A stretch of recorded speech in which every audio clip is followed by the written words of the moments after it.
오늘은 제3과 교과 공부, 이 3과 예수님의 시선으로 사람을 바라보라 라는 제목으로 여러분들과 함께 토의는 못하지만 은혜를 누리기를 원합니다. 자, 해가 몇 시에 집니까? 오후 7시 51분입니다. 해가 질 때까지 우리가 하나님과 더불어서 또 성도님들과 더불어서 깊은 교제를 통하여 영적인 그리스도인들이 되셔야 합니다. 자, 기억절은 우리가 잘 알고 있는 말씀이죠. 우리 기억절 다 같이 한번 큰 음성으로 봉독해 볼까요? 이 기억절은 다 외우실 수 있을 것 같아요. 요한 소그룹은 기억절을 외우면 상을 준다는데 이현실 집사님 맞습니까? 이번 주는 큰일 난 것 같습니다. 다 외우실 것 같기 때문에 다 같이 한번 봉독해 봅시다. 시작. 말씀하시되 나를 따라오라. 내가 너희를 사람을 낚는 어부가 되게 하리라 하시니. 자, 마태복음 4장 19절에 있는 말씀입니다. 구원의 대가, 사람을 가장 잘 하나님께로 이끄신 분이 누구인가 하면 예수님이시겠죠. 그래서 구원의 대가이신 예수 그리스도를 우리가 바라보고 따라가면 우리도 예수님처럼 수많은 영혼들을 하나님 앞에 드릴 수 있을 것입니다. 교과 서론을 보니까 이렇게 나와 있어요. 예수님은 영혼 구원의 대가이시다.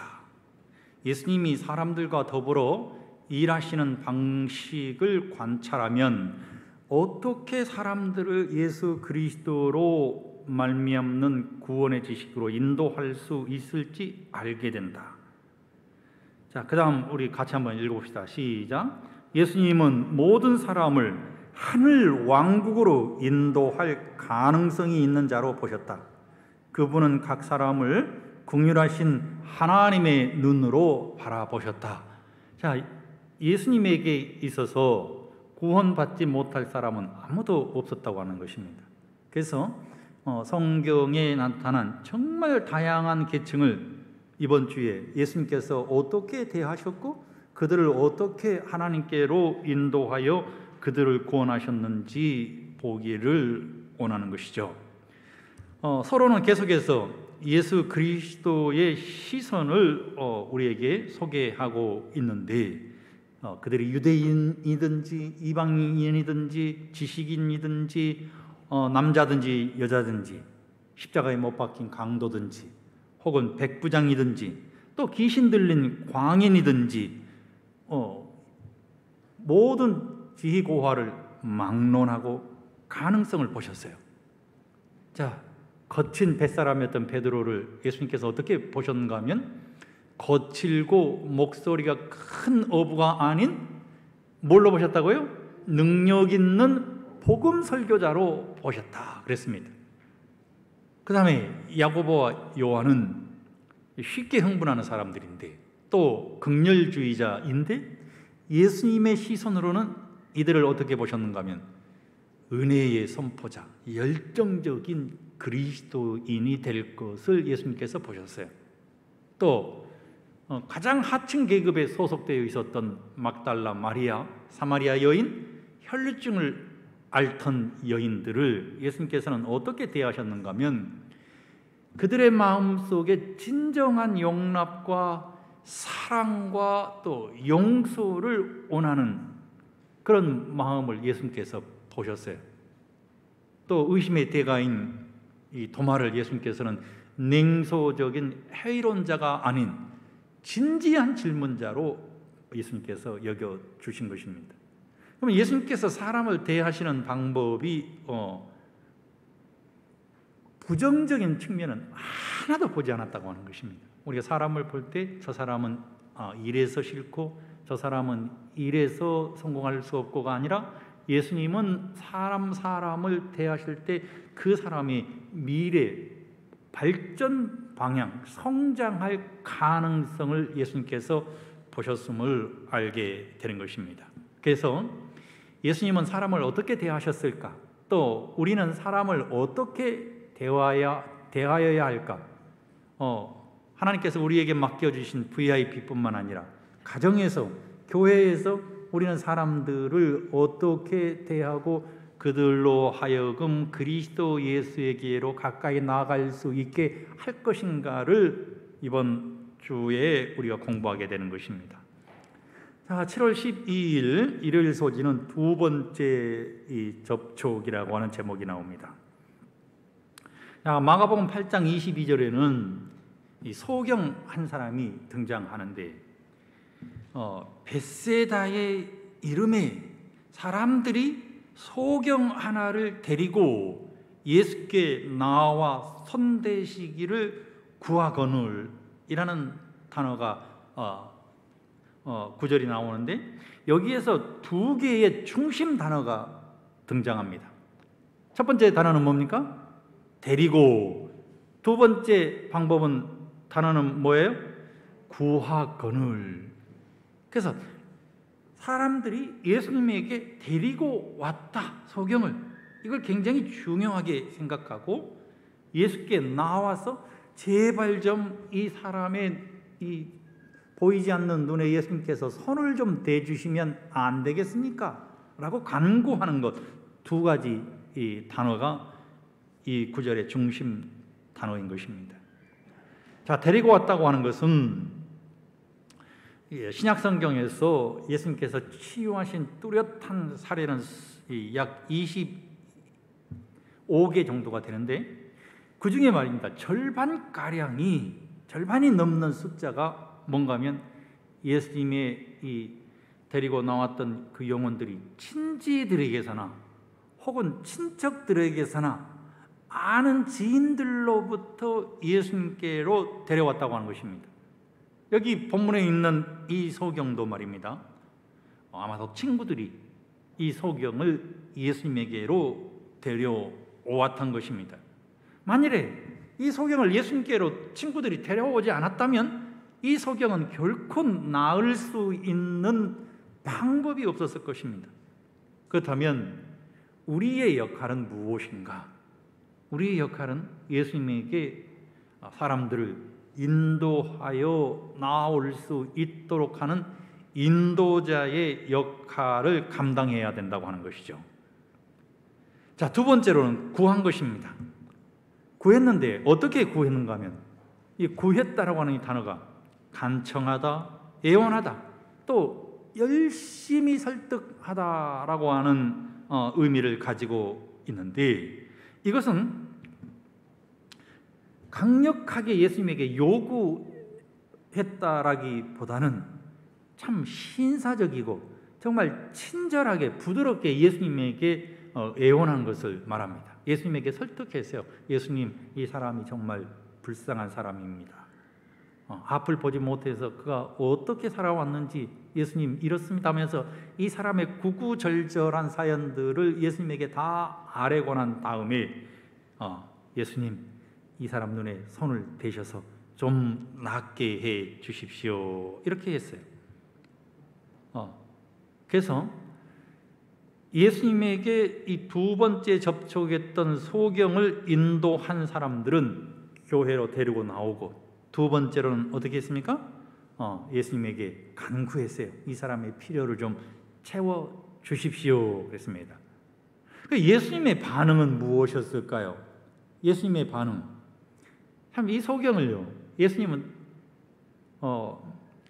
두 단계로 치유하셨어요. 성경에 기록된 이 처음이자 마지막 사례예요. 예수님이 말씀으로 기도하시면 다 치유함을 받았는데 이 마가복음 8장에 나오는 이 벳세다의 소경에게는 예수님이 두 단계를 거쳐서 치유하시는 은혜를 주시는 것입니다. 자, 23절에 예수께서 맹인의 손을 붙잡으시고 마을 밖으로 데리고 나가사 눈에 침을 뱉으시며 그에게 안수하시고 무엇이 보이느냐 물으시니 24절은 이 사람이 이렇게 얘기합니다. 쳐다보며 이르되 예수님, 사람들이 보입니다. 또 나무 같은 것이 걸어가는 것을 보게 됩니다. 그랬어요. 그러니까 보이기는 보이지만 어떻게 보인다는 거예요? 희미하게 보여요. 네. 그랬더니 예수님께서 25절에 어떻게 말씀을 하셨는가 하면, 이에 그 눈에 다시 안수하심에 그가 주목하여 보더니 나아서 모든 것을 밝히 보는지라. 예수께서 그 사람을 집으로 보내시며 이르시되 마을에는 들어가지 말라 하시니라. 이렇게 말씀하고 있습니다. 그래서 첫 번째는 보이는 것 같았는데 잘 보이지 않았어요. 희미했어요. 그래서 다시 예수님에게 간구했더니 예수님께서 완전하게 보일 수 있도록 치유해 주시는 놀라운 경험이 있는 것입니다. 여러분, 우리가 기도할 때 기도의 응답이 좀 희미하게 보일 때가 있습니다. 그럼 희미하게 보일 때 우리가 기도를 그치면 될까요? 안 될까요? 안 되는 것입니다. 우리가 하나님 앞에 더 간절하게, 더 자세하게 우리의 모든 사정을 아랜다면 예수님께서 2번 접촉 사례를 통해서 우리의 기도를 응답해 주시는 것입니다. 네. 우리가 성경 공부를 시켜보면 우리 이용수 우리 성도님도 지금 나와 있습니다만, 또 우리 최근에 침례받은 성도님 가운데 우리 김현 장로님 아버님, 또 우리 류현재 성도님 같은 이런 분들은요, 말씀에 대한 갈급이 기존 신자들보다 훨씬 더 큰 것 같아요. 90이 넘으신 어르신이 예배를 마치고 나갈 때는 제 손을 꼭 잡고 뭐라고 말씀하시는가 하면, 목사님 정말 오늘 말씀이 좋았습니다. 저에게 주시는 말씀 같았습니다. 저 기분 좋으라고 하시는 것 같지는 않아요. 또 류현재 성도님 같은 경우도 한번 성경 공부를 시작하면 2시간 반 동안 해요.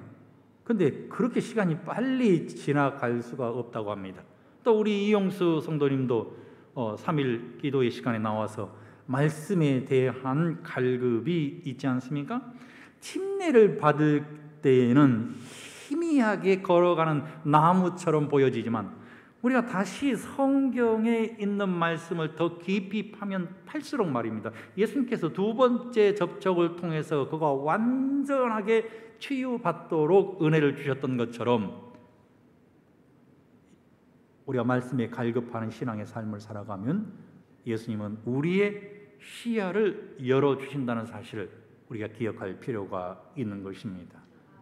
또 우리에게 예수님께서 맡겨주신 영혼이 있으면 그 영혼을 1번 전도해서 2번 전도해서 그 사람이 포기하고 더 이상 오지 말라고 하면 우리 스스로가 포기해 버릴 때가 수도 없이 많은데, 예수님은 어떻게 하셨어요? 이 사람이 희미하게 보이니까 더 자세하게 보일 수 있도록 그 눈에 다시 안수하는 장면을 보게 되는 것입니다. 자, 월요일 소지는요, 용납 속에서 얻는 교훈입니다. 요한복음 4장 27절 우리 다 같이 한번 큰 음성으로 한번 읽어봅시다. 시작. 이때에 제자들이 돌아와서 예수께서 여자와 말씀하시는 것을 이상히 여겼으나 무엇을 구하시나이까? 어찌하여 그와 말씀하시나이까? 묻는 자가 없더라 그랬습니다. 여기 주제 성경절을 보니까 어떻게 얘기하고 있어요? 예수님이 여자와 말씀하시는 것이 이상하게 보였습니다. 왜냐하면 이 여인이 사마리아 여인이었기 때문입니다. 그래서 사마리아 여인과의 대화를 통해서 우리가 기억해야 될 것은 무엇인가 하면, 예수님에게는 용서받지 못할 죄인이 없다고 하는 것입니다. 예수님에게는 사랑받지 못할 죄인이 없다고 하는 것입니다. 예수님은 그 어떤 사람이든지 편견을 가지고 대하지 않았다고 하는 것입니다. 똑같이 대했습니다.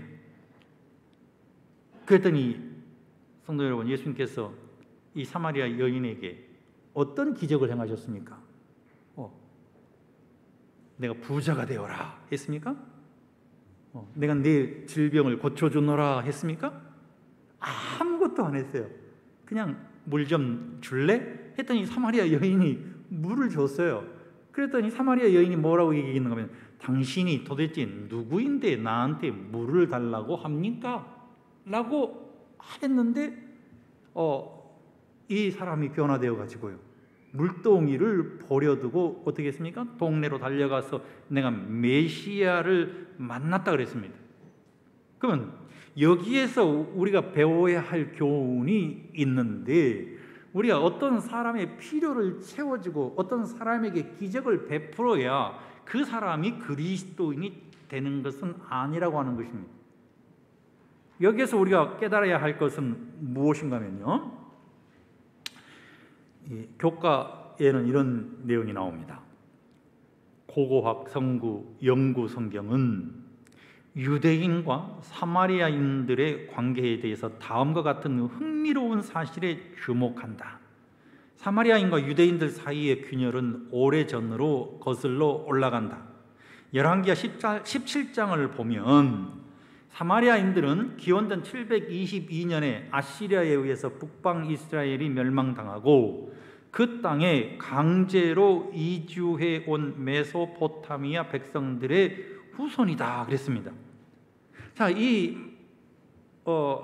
말씀에 좀 더 자세한 이 배경은 무엇인가 하면, 북방 이스라엘이 아수르에게 멸망당했습니다.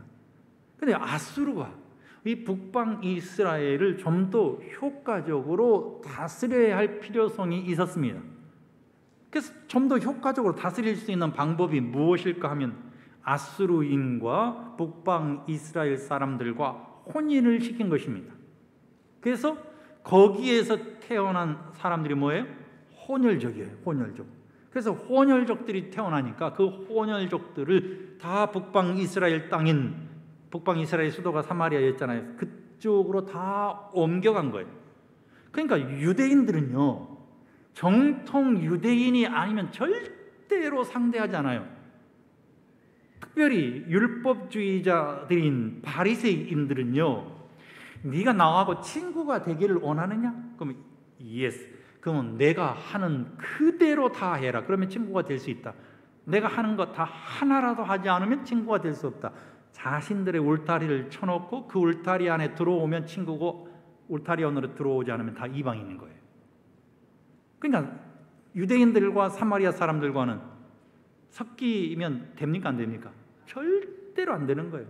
그래서 사마리아로 지나가지도 않았어요. 돌아서 갔다고 하는 것입니다. 그만큼 사마리아인들을 멸시했어요.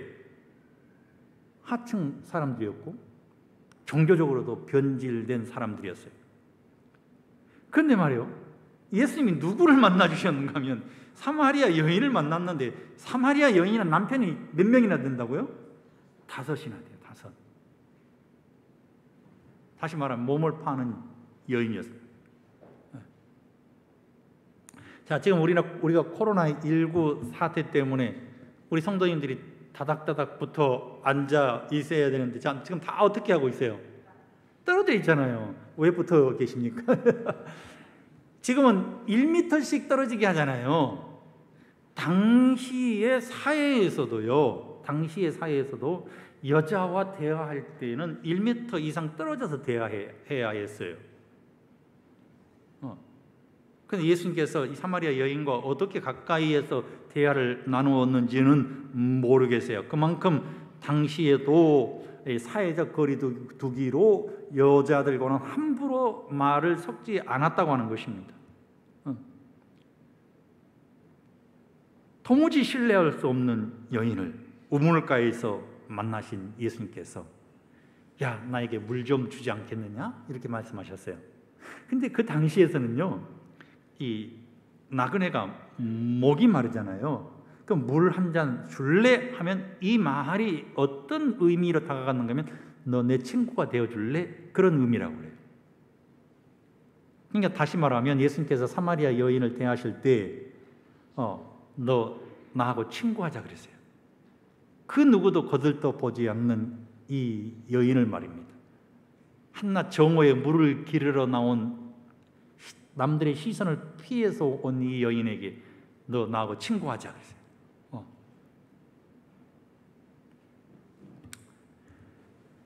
시대의 소망 183쪽은 이런 말씀이 있습니다.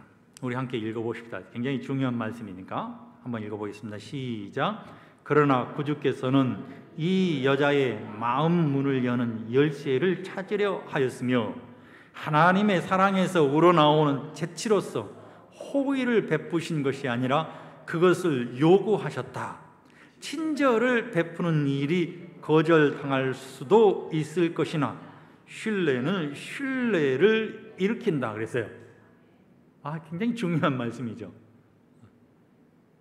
이 여자의 마음의 문을 열 수 있는 열쇠를 찾고자 했는데 예수님이 호의를 베푸신 것이 아니라 네가 나한테 호의를 좀 베풀어줘. 그게 너하고 나하고 친구가 되는 일이야. 그렇게 말씀하셨다는 거예요. 엘렌 화이트는 영문시조 1892년 6월 20일자에 이렇게 썼습니다.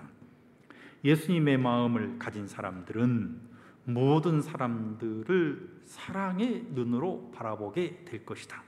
이러한 사랑은 하나님께로부터 오는 것이다. 이렇게 기록했습니다.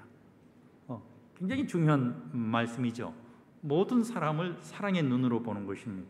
내 가족을 사랑의 눈으로 보고, 성도님들을 사랑의 눈으로 보고, 직원들을 사랑의 눈으로 보고, 이웃들을 사랑의 눈으로 보라고 하는 것입니다. 이것은 하나님께로부터 오는 것이다 그랬습니다. 그래서 사마리아 여인을 통해서 우리가 배울 수 있는 교훈은 무엇인가 하면 예수님께서는 여러 사람들을 지희고하를 막론하고 접촉하셨다. 그리고 공동 관심사를 조성하셨다. 물들어 온 여인에게 물을 좀 달라 그랬어요. 그 다음에 관심을 고조시켰습니다. 뱃속에서 솟는 샘물을 예수님께서 말씀하셨어요. 또 너무 확대하지 않았어요. 예배의 논정으로 이끌어 가려고 했지만 그냥 예수님은 나한테 좀 호의를 좀 베풀어줘. 나는 너하고 친구하고 싶어 그랬습니다. 그리고 절대로 정죄하지 않았어요. 남편이 5이나 있는 것을 예수님께서 아셨지만 나도 너를 정죄하지 아니하노니 요한복음 8장에 있는 말씀처럼 이 여인을 정죄하지 않았습니다. 그 다음에 주된 논점에 적중했습니다. 예수님이 주 되심을, 예수님이 메시아 되심을 계속해서 이 여인에게 상기시킨 것입니다. 그리고는 예수 그리스도를 만나게 됨으로 인해서, 예수님을 대면하게 됨으로 인해서 이 여인이 기적을 경험하게 된 거예요. 예수님이 기적을 베풀어서 기적을 경험한 게 아니라 예수님이 이 여인과 친구가 되어주심으로 어떻게 했다고요? 기적이 연출되었다는 사실을 깨달으시고, 여러분들도 예수님처럼 사람들을 대하게 되시기를 간절히 소망합니다. 자, 7월 14일 그대가 있는 곳에서 시작하라. 자, 사도행전 1장 8절은 그대가 있는 곳이 어디인가를 가르쳐줍니다. 그대가 있는 곳.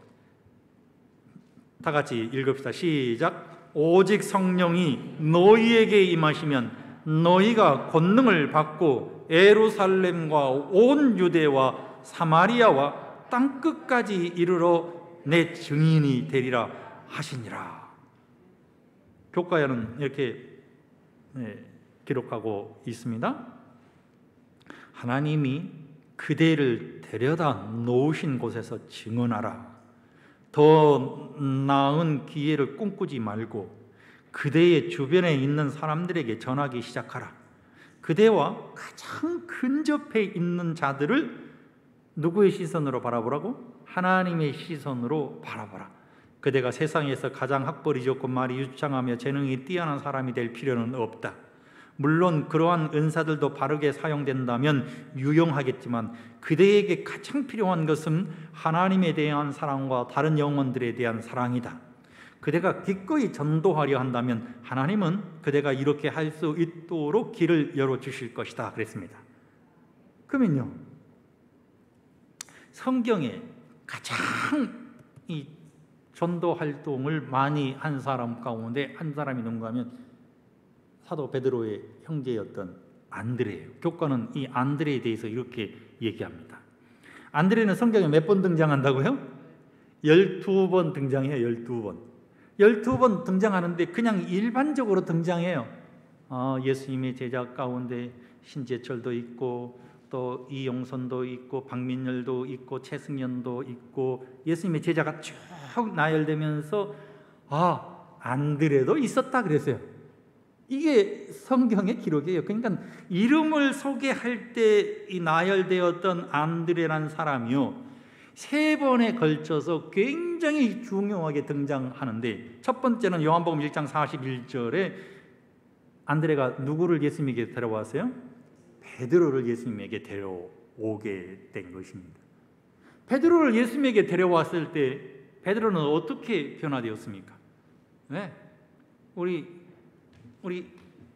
장로님 이름을 불러서 좀 쏘리한데, 이 영선을 딱 데려왔더니 이 영선이 나중에 토평교의 수석장로가 된 거예요. 마찬가지로 베드로를 예수님에게 데려왔더니 베드로가 뭐가 됐다고요? 제자 중에서 수석이 된 것입니다. 그 다음에 초대교회의 기초를 놓는 가장 위대한 사람이 되었어요. 안드레가 한 일이 별거 아닌 것처럼 보였어요. 그냥 베드로에게 예수님에게 가자 했습니다. 두 번째로는 떡 5개와 물고기 2마리를 가진 아이를 예수님께 데려가세요. 그랬더니 무슨 기적이 일어났습니까? 오병이어의 기적이 일어나 버린 거예요. 몇 명이 먹었어요? 5,000명이 먹었어요.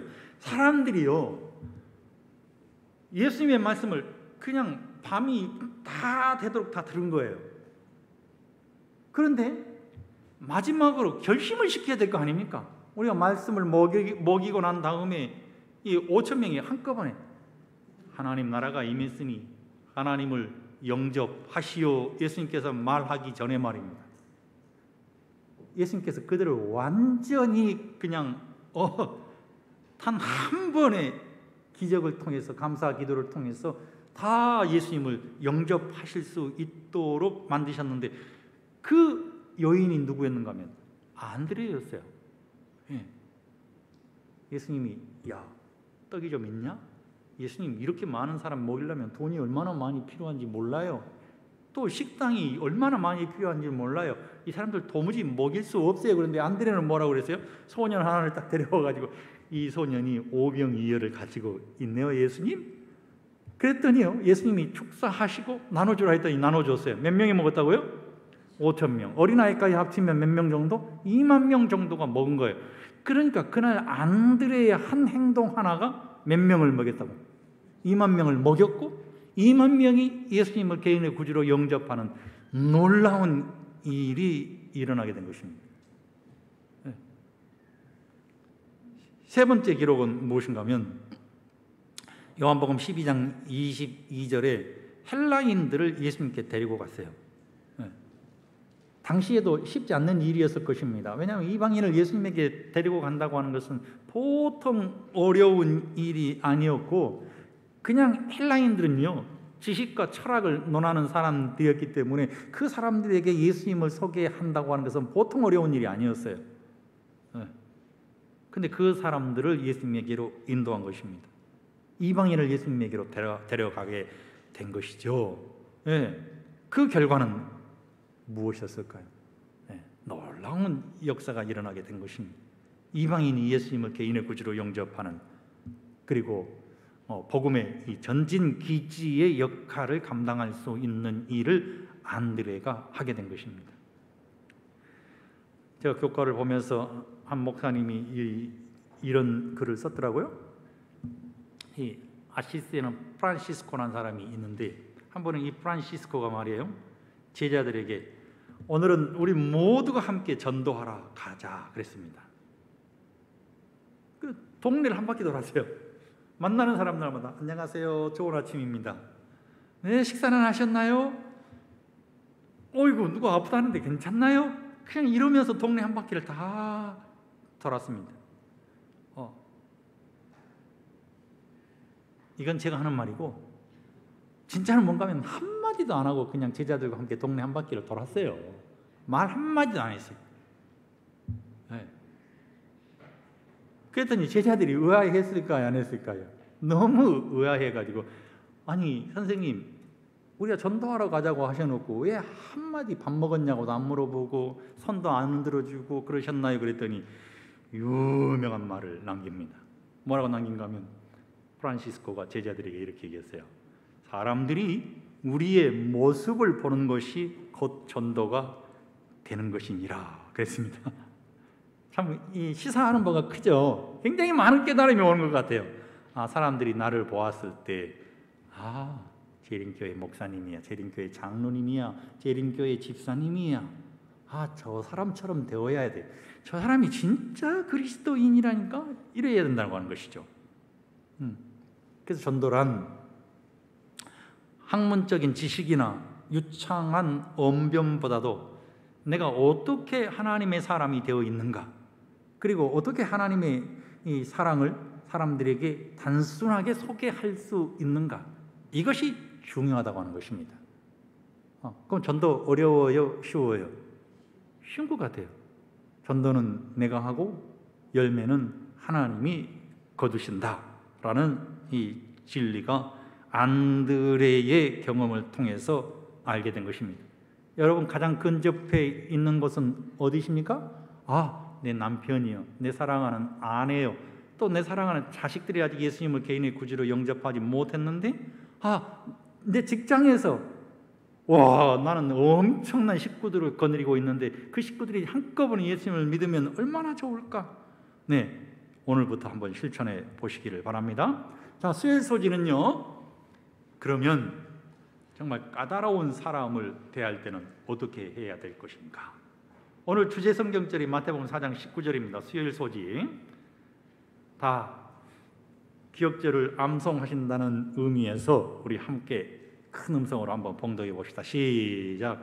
말씀하시되 나를 따라오라. 내가 너희를 사람을 낚는 어부가 되게 하리라 하시니. 자, 베드로는 까다로운 사람이었는지 한번 보십시다. 예수님은 까다로운 사람들을 다루는데도 능숙하셨다. 그분은 말과 행동으로 용납을 표현하셨다. 그분은 그들의 관심사에 귀를 기울이셨고 질문을 던지시면서 차츰 거룩한 진리를 드러내셨다. 그분은 가장 강팍한 심령 속에 내재한 갈망까지 인식하셨고 가장 비열한 죄인들 속에 잠재한 가능성까지 바라보셨다. 예수님께는 모든 사람이 복음의 대상이었다. 자, 시대소망 258쪽에 교과에 있는 내용이지만 예수님은 아무리 깊이 타락한 죄인일지라도 그리스도 안에서 구원을 발견할 수 있다고 믿으셨다. 참 이 말씀이 저는 굉장히 울림이 있더라고요. 아무리 타락한 죄인일지라도 그리스도 안에서 구원을 발견할 수 있다라고 예수님께서 생각하셨다고 하는 것입니다. 자, 그 다음에 계속해서 교과는 이렇게 얘기합니다. 예수님은 우리의 시선과는 다른 렌즈를 통해서 사람들을 바라보셨다. 그분은 각 사람에게서 본래 창조 세계에서 빛났던 영광을 보셨다. 참, 이번 교과 쓴 사람이 참 글을 잘 쓴 것 같아요. 어떻게 썼어요?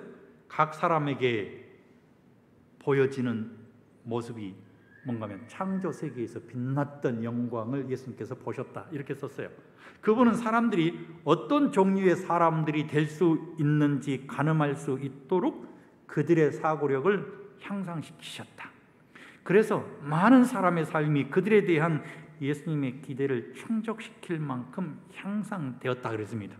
다시 말하면 누가 나하고 딱 만났는데 만나면 만날수록 만나고 싶은 사람이 되게 한 것이에요. 한 번 딱 만났는데 다시는 보고 싶지 않아, 이게 아니라 두 번째 만났는데 이야, 도대체 저 사람은 어떤 사람일까? 어떻게 나한테 저렇게 큰 친절을 베풀 수가 있어? 아니, 오늘은 내가 밥값 내려고 했는데 야, 참 저 사람은 TMI를 잘하고 있는 것 같아. 자기가 밥값을 냈네. 다음에 만나서 내가 더 밥값을 내줘야지. 뭐 이런 식으로 해서 자, 이제 직업적으로 누군가면 이 베드로입니다. 베드로. 자, 베드로에게 예수님께서 어떻게 대하셨어요? 그물 깁는 것을 보시고 내가 너를 사람 낚는 어부가 되게 하시겠다 그랬습니다. 그랬더니 배와 아버지를 버려두고 예수를 따르니라 그랬습니다. 정말 전도하기 거친 이 뱃사람들을 예수님께서 어떻게 하셨어요? 저는 여기에 그냥 내가 너를 사람 낚는 어부가 되게 하리라 이 말씀만 있는데 예수님께서 굉장히 많은 이 대화를 나누셨다고 저는 이 유추해 볼 수가 있는 것입니다. 고기는 잘 잡혀? 요즘은 어떤 고기가 잡혀? 예수님께서 막 이렇게 말씀하시다가요 하늘을 소개하셨을 것 같아요. 하늘을 딱 소개하면서 베드로가 말이에요. 그 거친 베드로가 말이에요. 불같은 성격의 베드로가 예수님을 딱 쳐다본 것입니다. 그랬더니요 관심을 갖는 것 같아요. 그러니까 예수님이 뭐라고 말씀하셨어요? 베드로야, 내가 메시아다. 내가 너를 사람 낚는 어부로 만들어 줄게 그랬어요. 그랬더니 베드로가 예수님의 단 한마디의 말씀이 어떻게 했습니까? 그물을 버려두고 쫓았어요. 저 사람은 나보다 훨씬 더 고기를 잘 잡는 사람인 것 같다. 버려두고 예수님을 따랐어요. 두 번째로 이 서기관입니다. 서기관 중 한 사람이 예수님께서 변론하는 것을 보셨어요. 그래서 물었습니다. 예수님, 계명 중에 제일 큰 계명이 무엇입니까? 라고 물었더니 마음을 다하고 목숨을 다하고 뜻을 다하고 힘을 다해서 주 너의 하나님을 사랑하라. 이것이 첫째다. 둘째는 내 이웃을 내 몸과 같이 사랑해라 그랬어요. 그랬더니 서기관이 뭐라고 얘기했습니까? 선생님, 옳습니다. 하나님은 한 분이세요. 그 외에 다른 이가 없다 하신 말씀은 참입니다. 또 마음을 다하고 지혜를 다하고 힘을 다하여 하나님을 사랑하는 것과 또 내 이웃을 내 몸과 같이 사랑하는 것이 전체로 드리는 모든 번제물과 기타 제물보다 나으니이다 그랬습니다. 예수님의 지혜, 예수님의 지식, 이 사람이 서기관입니까? 서기관보다 훨씬 더 위에 있는 것입니다. 신명기에 있는 말씀으로 단번에 이 사람을 어떻게 했어요? 굴복시킨 거예요. 그랬더니요 예수님이 이렇게 말씀하셨어요. 예수께서 그 지혜 있게 대답함을 보시고 이르시되, 그 다음에 뭐라고 얘기했습니까? 다 같이 시작. 내가 하나님의 나라에 멀지 않도다 하시니 그 후에 감히 묻는 자가 없다라 그랬어요. 예수님이 어떻게 하신 겁니까? 이 사람을 지식적으로 훨씬 더 높이 계시다는 사실을 알려주시고 그 다음에는 어떻게 했습니까? 이 사람을 칭찬해 버렸어요. 그냥 예수님이 아무 말씀도 안 하시고 돌아가 버렸다면 어떻게 했을까요? 아주 기분 나빴을 거예요. 네. 지가 나보다 똑똑하면 얼마나 더 똑똑하다고 이 모든 사람들 앞에서 나에게 창피함을 줄 수가 있어? 그런데 예수님이 뭐라고 말씀하셨어요? 내가 하나님 나라에서 멀지 않다 그랬어요. 그러니까는 이 사람이 완전히 마음을 열어버린 거예요. 이 사람이 마음을 열고 당신은 진정한 선생님입니다. 그 표정에서 사람들이 읽을 수 있잖아요. 그러니까 더 이상 이 변론이 논쟁이 끝나버린 것입니다. 감히 묻는 자가 없는 것입니다. 자, 그러면 우리도 칭찬하는 사람이 될까요? 우리 은서는 중학생인데도 어떻게 어른처럼 말씀을 그렇게 잘 들어요? 이렇게 칭찬하는 거예요. 그죠? 네. 네. 자, 세 번째로 그의 열망을 주목하심. 자, 예수님에 대한 최고의 기록의 이 절정은 뭔가면 십자가상의 강도에 대한 예수님의 시선입니다. 자, 세 명의 이 제수가 딱 갈바리 언덕에 섰어요. 세 명의 제수. 거기 그 가운데는 이제 우리의 모든 죄를 가지고 가시는 제수, 정죄 받으신 예수님도 딱 십자가에 못 박혀서 지금 달려 있는 상황이에요. 그러면 이 세 사람 중에서 가장 주목받고 있는 사람은 누굽니까? 누구예요? 가운데 높이 달리신 자칭 유대인의 왕이라고 하신 누구예요? 예수님에게 모든 사람들의 시선이 다 고정되어 있었다고 하는 것입니다. 막 주위가 막 깜깜해지고 막 엄청난 일들이 막 지금 현재 일어나고 있는 것.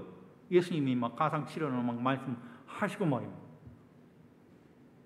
이 강도에 대해서 주목하고 있는 사람은 한 사람이라도 있었을까요? 아무도 없었어요. 네. 그런데요, 예수님께서는 자신의 죄를 고백하고 하나님 나라에 있기를 갈망하는 이 사람의 열망을 주목하신 것입니다. 그리고는 뭐라고 말씀하셨습니까? 당신 나라에 임하실 때 나를 기억하소서 하니 예수께서 이르시되 내가 진실로 내게 이르노니 오늘 내가 나와 함께 낙원에 있으리라 하시니라 그러세요.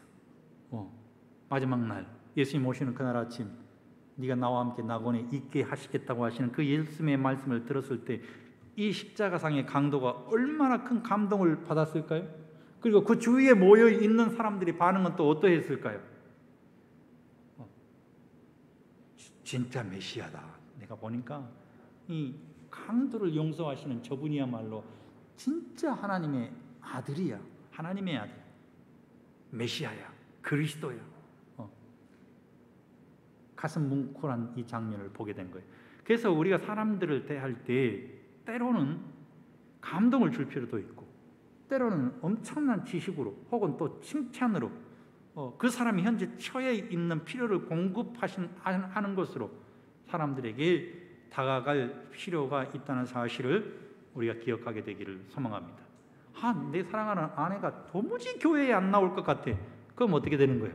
내가 집에서 뭐가 되면 돼요? 예수님이 되면 되는 거예요. 평소에는 여보 물 한 잔,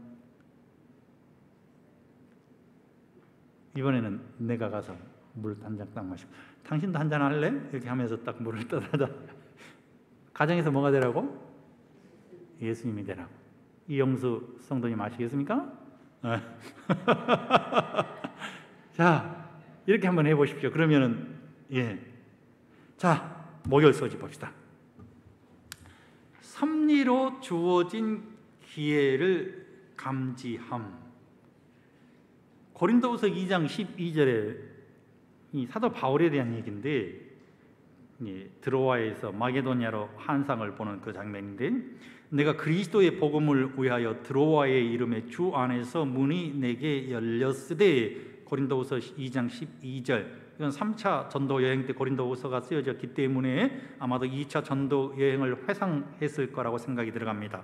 그런데 사도행전 16장 8절로 10절에 있는 말씀을 보면은 무시아를 지나 드로아로 내려갔는데 밤에 환상이 바울에게 보이니 마게도냐 사람 하나가 서서 그에게 청하여 가로되 마게도냐로 건너와서 우리를 도우라 하거늘 바울이 이 환상을 본 후에 우리가 곧 마게도냐로 떠나기를 힘쓰니 이는 하나님이 저 사람들에게 복음을 전하라고 우리를 부르신 줄로 인정함이로라 라고 기록했습니다. 자, 드로아에 도착했어요. 환상에 마게도냐 사람이 나타나서 우리를 도우라 했습니다. 바울이 하나님께로부터 온 환상이라고 생각했습니다. 유럽에 복음을 전할 기회의 문이 열렸다는 사실을 바울이 알고는 넘어갑니다. 그리고 빌립보에 교회가 생겨나게 되는 놀라운 일이 일어나게 됨을 알게 된 것입니다. 자, 두 번째로는 사도행전 8장 26절에 주의 사자가 빌립에게 말하여 이르되 일어나서 남쪽으로 향하여 예루살렘에서 가사로 내려가는 길까지 가라 하니 그 길은 강야라. 이거 이제 사도행전 8장에 이 빌립이 나타나는데 주의 사자가 뭐라고 얘기를 했어요? 어디로 내려가라고요? 가사로 내려가는 길까지 가라. 그 길은 뭐라고? 광야예요. 광야. 광야는 뭡니까? 사막이잖아요. 사막에 사람이 있을까요? 없을까요? 사막이 있을 리가 없잖아요. 그런데 내려가라고 하니까 딱 내려가니까 거기에 누가 있습니까? 에디오피아 여왕 간다게의 모든 국고를 맡고 있는 이 관리인인 내시를 만나게 된 것이죠. 전도하는 것은 막막한 일입니까? 막막해요. 근데 하나님께서 우리에게 길을 열어주시는 거예요. 섭리가 있는 거예요. 다시 한번 하나님 앞에 기도해 보시기 바랍니다. 하나님, 나는 전도할 사람이 없어요. 그러니 하나님 나에게도 드로아에서 마게도냐의 환상을 주십시오. 나에게도 사막에서 내시를 만날 수 있는 은혜를 주십시오. 이렇게 기도하게 되시기를 바랍니다. 사도행전 109쪽에 있는 말씀을 보면 인간들이 자, 다 같이 시작. 인간들이 동료 인간들을 위해 일하는 것이 그분의 계획이시다 그랬습니다. 그러니까 하나님께서 우리에게 영혼을 주시면 우리가 그분을 위해서 일하도록 하라는 것이 하나님의 계획이다라고 기록하고 있는 것입니다. 자, 오늘 우리가 접촉하고 있는 구도자들을 예수님께서 어떤 방법으로 그들을 대하시고 그들을 하나님께로 인도하셨는가를 생각하시면서 우리도 예수님처럼 사람들을 대하게 되시기를 주님의 이름으로 간절히 축원드리겠습니다. 이제 기도하는 시간을 드릴까요? 기도하는 시간을 드리도록 하겠습니다. 첫 번째로 우리 코로나19가 종식되도록 예수님의 시선으로 모든 사람들을 바라볼 수 있도록, 그 다음에 우리 하랑이가 27일 날 수술을 받는다고 합니다. 또 각봉신 집사님의 쾌유를 위해서 또 우리 모두를 위해서 기도하는 시간을 갖도록 하겠습니다.